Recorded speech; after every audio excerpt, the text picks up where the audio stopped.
আল্লাহ আমার রব, এই রবি আমার সব। দামে দামে তুন মনে তারি অনুভব।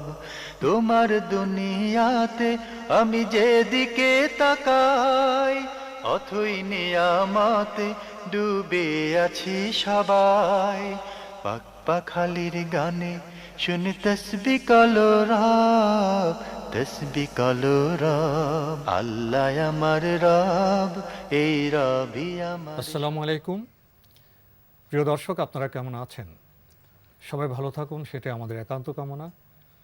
শুরু হলো আপনাদের প্রশ্ন নিয়ে আপনাদের এই প্রিয় অনুষ্ঠান আপনার জিজ্ঞাসা। আপনাদের সাথে আছি আমি জয়নুল আবেদিন আজাদ। আজকেও আপনাদের প্রশ্নের জিজ্ঞাসার জবাব দিচ্ছেন বিশিষ্ট আলেম ডক্টর মোহাম্মদ সাইফুল্লাহ। আসসালামু আলাইকুম ওয়া রাহমাতুল্লাহি ওয়া বারাকাতুহু। প্রিয় দর্শক, চলুন তাহলে জিজ্ঞাসার জগতে।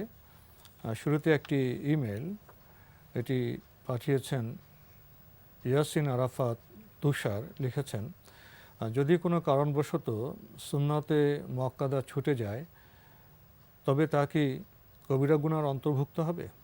তবে জানতে হবে আমাদেরকে সেটা হচ্ছে সুন্নাতের ডেফিনিশনটা কি, সুন্নাতের সংজ্ঞাটা কি। যদি সুন্নাতের সংজ্ঞা যদি আমরা না জানি, তাহলে সুন্নাত সম্পর্কে আমরা আসলে সুন্নাতের স্ট্যাটাস আছে সেটা আমরা বুঝতে পারবো না। আমাদের বিশেষ করে এই অঞ্চলের মধ্যে অনেকে সুন্নাতকে ফরজের চেয়ে বেশি গুরুত্বপূর্ণ মনে করেন, বা সুন্নতের মর্যাদাকে ফরজের চেয়ে বেশি দিচ্ছেন না বুঝে। ফরজ যে গুরুত্বপূর্ণ সেটার কোনো খবর নেই। এবং এটার বাস্তবতা এভাবে যে, যেমন দেখা যায় যে আমরা ফরজ সালাতে অংশগ্রহণ করি না, কিন্তু তারাবির সালাতে দেখবেন যে জামাতে জায়গা পাওয়া যায় না। একটা উদাহরণ দিলাম, শুধু উদাহরণ দিলাম যাতে করে জিনিসটা স্পষ্ট হয়। আমরা বলছি যে উদাহরণটা বোঝার জন্য, যে আমরা যে গুরুত্ব আমরা ফরজের গুরুত্বটা সেভাবে বুঝি না, সেভাবে বুঝতে পারছি না, এটা বোঝার জন্য। এখান থেকে কেউ ভুল বুঝে তিনি আবার মনে করবেন যে না, সুন্নাতকে তো তিনি হয়তো গুরুত্ব দিচ্ছেন কম। না, ব্যাপারটা এমন নয়। কিন্তু আমাদের অবস্থানটা আমি যাতে করে উপলব্ধি করতে পারি, সুন্নাহ কাকে বলা হয়, তাকে সংজ্ঞার মধ্যে অধিকাংশ উসুলবিদগণ একথা বলেছেন যে সুন্নাহ হচ্ছে মা ফি ফি'লিহি সাওয়াবুন ওয়ালাইসা ফি তারকিহি ইকাবুন ওয়ালা মুআতাবাতুন। যে কাজটা করার মাঝে সওয়াব আছে, কোনো কোনো সংজ্ঞার মধ্যে এভাবে বলছে সওয়াব দেওয়া হবে।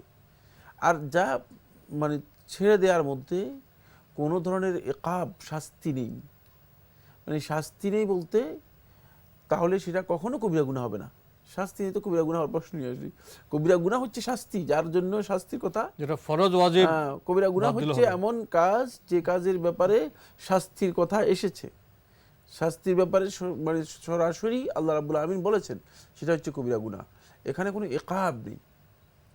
শুধু আলেমদের মাঝে কেউ কেউ সুন্নতে মুআক্কাদার ব্যাপারে কেউ কেউ নিজস্ব বক্তব্য দিয়েছেন, সেটা হচ্ছে গুরুত্ব বোঝানোর জন্য, যে যদি কেউ সুন্নতে মুআক্কাদা তাও ইচ্ছাকৃতভাবে ত্যাগ করে থাকে, তাহলে ইউআতাবু আলাইহি, এর জন্য তাকে তিরস্কার করা যেতে পারে। কিন্তু এই তিরস্কার করার বক্তব্য একান্ত ব্যক্তিগত বক্তব্য, যেহেতু এর পরিচয় যেটা রয়েছে মূল সংজ্ঞার মধ্যে, মূলত এই বক্তব্য আসেনি, কোনো আলেম বলেননি। কিন্তু আমরা সবসময় এটা উৎসাহিত করতে চাই যে আমাদের তো আমল কম, ফরজ ইবাদতের পাশাপাশি আমরা চেষ্টা করব সুন্নতগুলোকে বেশি গুরুত্ব দেওয়ার জন্য এবং গুরুত্ব দিয়ে সুন্নতগুলোকে আদায় করার জন্য। কিন্তু সুন্নতকে সুন্নতের মর্যাদা রেখে আদায় করতে হবে, ফরজকে ফরজের মর্যাদা দিয়ে তারপর আদায় করতে হবে। এই দুইয়ের যে স্ট্যাটাস বা মর্যাদা আছে, সেটা আমাদেরকে উপলব্ধি করতে হবে। প্রিয় দর্শক, সেই মহা বিচার পরকালের খুব কঠিন, ভয়াবহ সে বিচারের দিনকে উপলব্ধি করলে আমাদের চেষ্টা করব, ফরজ ওয়াজিব তো অবশ্যই করব, সুন্নত ইবাদতও আমরা নিষ্ঠার সাথে পালন করব। তবে মহতারাম যেটা বললেন, ফরজের গুরুত্ব ফরজের জায়গায়, সুন্নতের গুরুত্ব সুন্নতের জায়গায়। এবং কেউ যদি সুন্নত কোনো কারণে ছেড়ে দেন, আমরা জানলাম তাতে সওয়াব বঞ্চিত হব, কিন্তু গুনাহগার হব না। এবার আমাদের হাতে যে ইমেলটি, এটি পাঠিয়েছেন মোহাম্মদ নুরুল ইসলাম, টিকারটুলি, ঢাকা থেকে। আপনি লিখেছেন, সূরা মুলক, মুজাম্মুল অ্যান্ড ওয়াকিয়া ফজিলত জানতে চাই। সূরা মুলকের যে ফজিলতের বিষয়টি সহিহ হাদিস দ্বারা সাব্যস্ত হয়েছে। রাসূলুল্লাহ সাল্লাল্লাহু আলাইহি ওয়াসাল্লাম আবু দাউদের riwayat-এর মধ্যে বলেছেন, হিয়াল মানিআ, এটি মূলত কাউকে পরিত্রাণ দেয় অথবা মুক্তি দেয়, বাধা প্রদানকারী। সেটি কিসের থেকে? কবরে যে ফেতনা রয়েছে, কবরে যে পরীক্ষা রয়েছে, সেই পরীক্ষা থেকে মূলত তাকে মানে রক্ষা করে সেই পরীক্ষা মানে সেই পরীক্ষার মুখোমুখি হয় না, পরীক্ষা থেকে বেঁচে যায়। সূরা মুলক যদি কেউ নিয়মিত মানে এই ফজিলতের কাজটি তেলাওয়াত করে থাকেন তাহলে এই ফজিলতটুকু তিনি পাবেন। এটি হাদিস দ্বারা সাব্যস্ত হয়েছে, সহিহ হাদিস। বাকি সূরা ওয়াকিয়ার ব্যাপারে যে হাদিসটি বলা হয় থাকে যে সূরা ওয়াকিয়া যদি কেউ নিয়মিত রাত্রে তেলাওয়াত করে থাকে তাহলে তার রিজিক এর ব্যাপারে মানে প্রসন্নতা আসে, তারপরে রিজিক বৃদ্ধি করে দেওয়া হয়, প্রশস্ত হয়। মানে এই যে বক্তব্যগুলো দেওয়া হয় থাকে এটি কোনো সহিহ হাদিসের বক্তব্য নয়, এটা হাদিস দুর্বল, গ্রহণযোগ্য নয়। রাসূলুল্লাহ সাল্লাল্লাহু আলাইহি ওয়াসাল্লামের দিকে দুর্বল হাদিসকে ইচ্ছাকৃতভাবে যদি কেউ মানে নিষ্পত্তি করে সম্পর্কিত করে তিনি গুনাহগার হবেন, কারণ রাসূল সাল্লাল্লাহু আলাইহি ওয়াসাল্লাম বলেছেন কিনা সন্দেহ রয়ে গেছে। সুতরাং এই বক্তব্য বলার কোনো অবকাশ নেই, এটি একেবারে দুর্বল হাদিস, গ্রহণযোগ্য নয়। সূরা মুজাম্মিলের ব্যাপারে যে কথাটি বলা হয় থাকে সেটাও শুদ্ধ হাদিস নয়। এই মর্মে সূরা মুলকের হাদিসটাই শুধুমাত্র শুদ্ধ রয়েছে। কিন্তু এখানে একটা কথা বলতে হবে, সেটা হচ্ছে এই, আপনি শুধু ফজিলত সাব্যস্ত হয়েছে এই জন্য পড়বেন আর বাকি কোরআন শরীফ তেলাওয়াত করবেন না, বুঝতে হবে না, জানতে হবে না। তাহলে তো আমরা মানে কোরআনের শুধু এই 3টি সূরা অবতীর্ণ করলেই আল্লাহ রাব্বুল আলামিন যথেষ্ট হয়ে যেত, ঠিক না? এখান থেকে আপনি হিদায়াতের গুরুত্ব বাদ দিয়ে আপনি শুধু ফজিলত বের করার জন্য চেষ্টা করছেন, সেটা শুদ্ধ প্রক্রিয়া নয়, শুদ্ধ তরিকা নয়। শুদ্ধ তরিকা হচ্ছে এখান থেকে হিদায়াত দেওয়ার জন্য চেষ্টা করার জন্য পুরা কোরআন আমাদেরকে তেলাওয়াত করার জন্য চেষ্টা করতে হবে, পুরা কোরআনকে বোঝার জন্য চেষ্টা করতে হবে। ভাই নুরুল ইসলাম আপনি আরও লিখেছেন, আমার বাবা এবং মা দুজনই মারা গেছেন, কিভাবে দোয়া করলে তারা পাবেন জানালে উপকৃত হব, আর আমার বাবা মার জন্য আপনারা দোয়া করবেন। এই ভাইয়ের বাবা মারা গেছেন, উনি দোয়া চেয়েছেন, আল্লাহ রাব্বুল আলামিন তাদের দুজনকেই যদি তারা ঈমানের উপর তাদের মৃত্যু হয় আল্লাহ সুবহানাহু ওয়া তাআলা তাদেরকে রহম করুন। বাকি আপনি তো দোয়া করবেন পিতামাতার জন্য, এবং এই দোয়াটা আপনার আল্লাহ তাআলার কাছে সবচেয়ে বেশি গ্রহণযোগ্য হবে সন্তানের দোয়া। যিনি এক সন্তান পিতামাতার জন্য দোয়া করে থাকে, রাসূলুল্লাহ সাল্লাল্লাহু আলাইহি ওয়াসাল্লাম বলেছেন কোনো ব্যক্তির মৃত্যুর পরে তার আমলনামা বন্ধ হয়ে যায়, আমলনামা আর নতুন কোনো সংযোজন থাকে না, নতুন কিছু যোগ হয় না, লেখা হয় না, শুধুমাত্র ওয়ালাদুন সালেহুন ইয়াদউ লাহ, নেক সন্তান, যে নেক সন্তান তার জন্য তার পিতা মাতার জন্য দোয়া করবে, সে নেক সন্তানের দোয়া আল্লাহ রাব্বুল আলামিন সেগুলো আমলনামার মধ্যে লিখতে, যত দোয়া আপনি করবেন সব পৌঁছে যাবে। কিন্তু সেটি দোয়া করতে হবে দোয়ার প্রক্রিয়া অনুযায়ী, দোয়ার যে পদ্ধতি, শরীয়ত যে পদ্ধতি রয়েছে সেই পদ্ধতি অনুযায়ী। দুঃখজনক বিষয় হচ্ছে এই, আমরা এখন দোয়া করে থাকি বাট আমাদের এই দোয়ার পদ্ধতি ইসলামী শরিয়া অনুযায়ী নয়, এটি আমাদের নিজেদের তৈরি করা পদ্ধতিতে আমরা চেষ্টা করি যে দোয়া করার জন্য বিভিন্ন ধরনের দোয়া বক্সিয়ে দেওয়া হয়ে থাকে। আপনি বক্সানোর সুরত এবং অবস্থা দেখলে আপনি বুঝবেন যে এগুলো রাসূলুল্লাহ সাল্লাল্লাহু আলাইহি ওয়াসাল্লামের সুন্নাহর সাথে সামান্যতম কোনো সম্পর্ক রাখে না। সুতরাং এই প্রক্রিয়া যদি আপনি দোয়া করে থাকেন সেই দোয়াটাও আপনার বেঁচতে যাবে, নষ্ট হয়ে যাবে। কারণ আপনি যদি অ্যাকাউন্ট ছাড়া টাকা ব্যাংকের মধ্যে রেখে আসেন তাহলে এটা কি জমা হবে কিনা? আমাদের সমাজে অনেক আচরণ দেখে মনে হয় যে সাধারণ মানুষজন দোয়া করলে আল্লাহর কাছে পৌঁছবে না। জি জি জি, তারা নিজেদেরকে এত হীন এবং হেওয়া মনে করেন, এবং এমন একটি বাতাবরণ সৃষ্টি করা হয়েছে যে খুব বড় আলেম দোয়া না করলে, খুব বুজুর্গ ব্যক্তি দোয়া না করলে হবে না। এসব নানা কারণে আমাদের মধ্যে কিন্তু দোয়ার ব্যাপারে অনেক বিভ্রান্তি আছে। এবং দোয়া তো একটি ইবাদত এবং জীবনের জন্য খুবই গুরুত্বপূর্ণ বিষয়। তো এই বিষয়ে আপনি কি বলবেন? হ্যাঁ, দোয়ার ব্যাপারে স্পষ্ট কথা হচ্ছে এই, এখানে কোনো থার্ড পারসন নেই, তৃতীয় কোনো ব্যক্তি নেই। বান্দা এবং বান্দার রব, বান্দা দোয়া করবে, আল্লাহ যেভাবে যে ভাষায় বলবেন আল্লাহ রাব্বুল আলামিন সরাসরি চলে যাবে, সরাসরি আল্লাহর কাছে। এখানে কোনো ধরনের মানে মাধ্যম নেই। যারা মাধ্যম বের করেছেন, বক্স দেওয়ার প্রয়োজন, যারা মাধ্যম বের করেছেন তা আল্লাহ রাব্বুল আলামিনের বক্তব্যকে অস্বীকার করেছেন। যেহেতু আল্লাহ সুবহানাহু ওয়া তাআলা কোরআনের মধ্যে স্পষ্ট করে বলেছেন ওয়া ক্বালা রাব্বুকুম উদউনি আস্তাজিব লাকুম, তোমাদের প্রতিপালক এই কথা ঘোষণা দিয়েছে, এই কথা বলছে। প্রতিপালক বললেন এটি যে উদউনি, তোমরা আমাকে ডাকো, আমি তোমাদের দোয়া কবুল করব। সোজা মাঝখানে কোনো ব্যক্তির কাছে অমুকের কাছে যাও আমাকে ডাকার জন্য, বা আমার কাছে দোয়া করার জন্য অমুকের কাছে যাও, এই ধরনের কোনো অমুকের মাধ্যমে যাও না। কোরআনে কারীমের প্রত্যেকটি জায়গায় জায়গায় আল্লাহ সুবহানাহু ওয়া তাআলা স্পষ্ট করেছেন। এবং এই ক্ষেত্রে যে আমরা বিভ্রান্তির মধ্যে পড়ে যাব, মাঝখানে যে থার্ড পারসন এসে যাবে, এই জন্য আল্লাহ রাব্বুল আমিন অন্য আয়াতের মধ্যে এই কথা বলে দিচ্ছেন ওয়া আন্নাল মাসাজিদা লিল্লাহ ফালা তাদউ মাআল্লাহি আহাদা, এই মসজিদগুলো আল্লাহর জন্য একমাত্র, সুতরাং ফালা তাদউ মাআল্লাহি আহাদা, আল্লাহর সাথে তোমরা আর কাউকে সেখানে ডাকবে না, কোনো সুযোগ নেই। আপনি অন্য ব্যক্তিকে কেন ডাকছেন? অন্য ব্যক্তির কাছে কেন যাচ্ছেন? কেন অন্য ব্যক্তিকে আপনি আল্লাহ রাব্বুল আলামিনের মাঝে নিয়ে আসছেন? আল্লাহ রাব্বুল আলামিন এর বান্দা, তিনিও ঠিক যেমন বান্দা, আপনিও তেমন বান্দা। এই জন্য সূরা আরাফের আরেকটি আয়াতের মধ্যে আল্লাহ সুবহানাহু ওয়া তাআলা বলেছেন, ইন্নাল্লাযীনা তাদউনা মিন দুনিল্লাহি ইবাদুন আমসালুকুম। আল্লাহ রাব্বুল আলামিনকে বাদ দিয়ে যাদের কাছে তোমরা যাচ্ছ, যাদেরকে তোমরা ডাকছো, হুম ইবাদুন আমসালুকুম, তারা তোমাদের মতোই মানুষ, তোমাদের মতোই বান্দা, আর কিচ্ছু না। সুতরাং তারা কিচ্ছু করতে পারবে না। আমরা এটা অতিরিক্ত করে ফেলেছি, ফলে আল্লাহ রাব্বুল আলামিনের হক আমরা নষ্ট করছি। আমাদের এই দোয়া আল্লাহ রাব্বুল আলামিনের কাছে ততক্ষণ পর্যন্ত পৌঁছবে না যতক্ষণ পর্যন্ত সেটা শিরক মুক্ত হবে না। এই জন্য মাঝখানে কোনো ব্যক্তিকে মাধ্যম থার্ড পারসন করার কোনো প্রসঙ্গত দরকার নেই। আরেকটি বিষয়ে চলে আসে, আমরা তো সরাসরি আল্লাহর কাছে দোয়া করব। জি, আরেকটি বিষয় এরকম, ঘরে মুরব্বী আছেন, সমাজে মুরব্বী আছেন, ভালো মানুষ আছেন, আমরা কি বলতে পারি ভাই আপনি আমার জন্য একটু দোয়া করবেন? হ্যাঁ, এটি বলা যায় রয়েছে। আপনি যে কোনো ব্যক্তিকে মনে করেন যে আপনার জন্য সে দোয়া করা দরকার, তা আপনি বলবেন যে আমার জন্য একটু দোয়া করেন, কিন্তু সেও দোয়া করবে কার কাছে?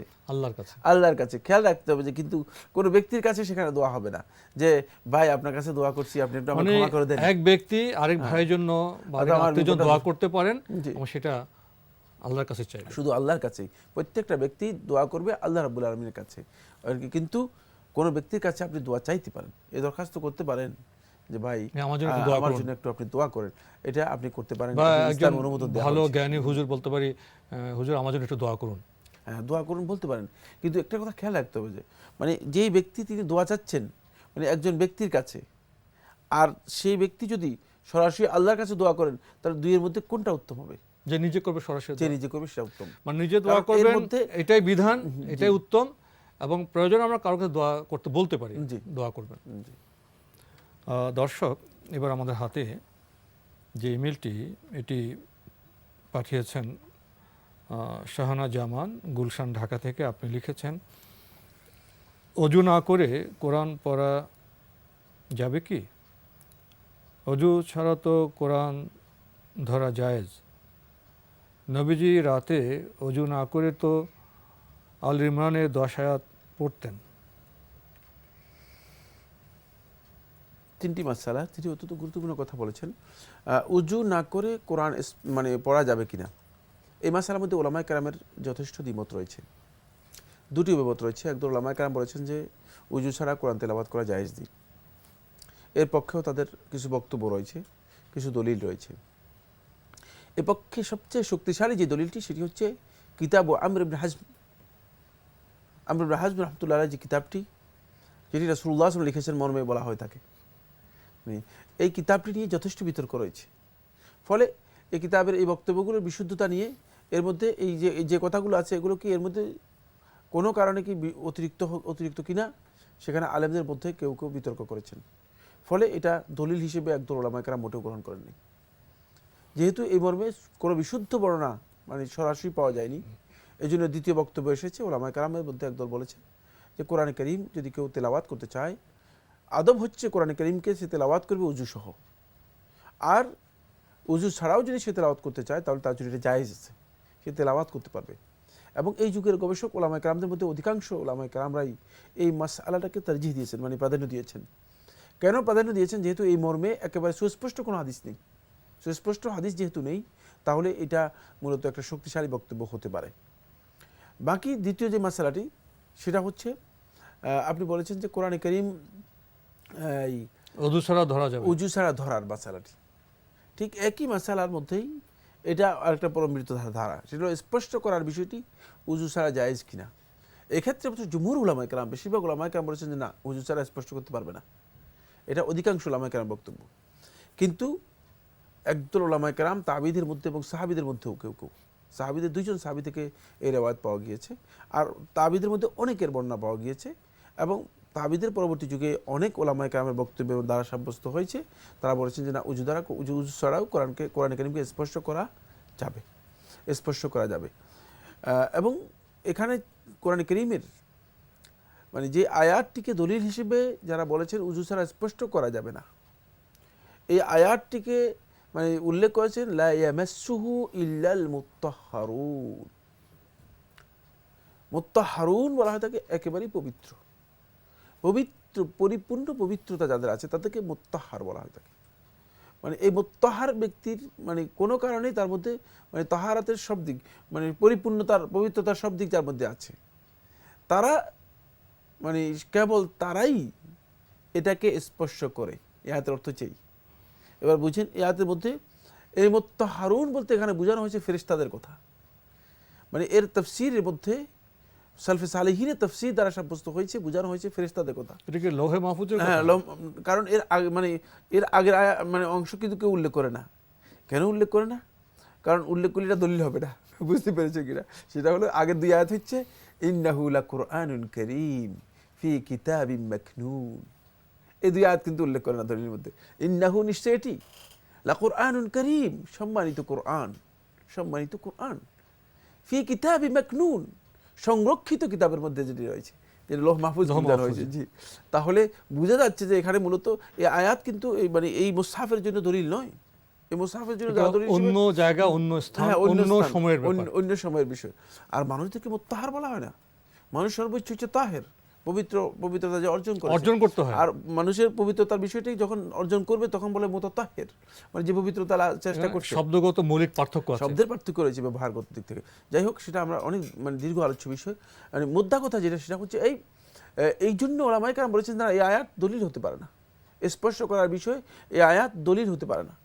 বরং মানে যেহেতু রাসূলুল্লাহ সাল্লাল্লাহু আলাইহি ওয়াসাল্লাম থেকে মানে কোনো সুস্পষ্ট দলিলের মাধ্যমে নিষেধ করা হয়নি, তাহলে একটা জিনিসের হুরমত সাব্যস্ত করতে হলে যে দলিলের প্রয়োজন রয়েছে, সে দলিল আর নেই। ফলে যাদের উজু নেই তারাও কোরআন কারীমকে স্পষ্ট করতে পারবে, যেহেতু দলিল, এর জন্য কোনো সুস্পষ্ট দলিল পাওয়া যায়নি।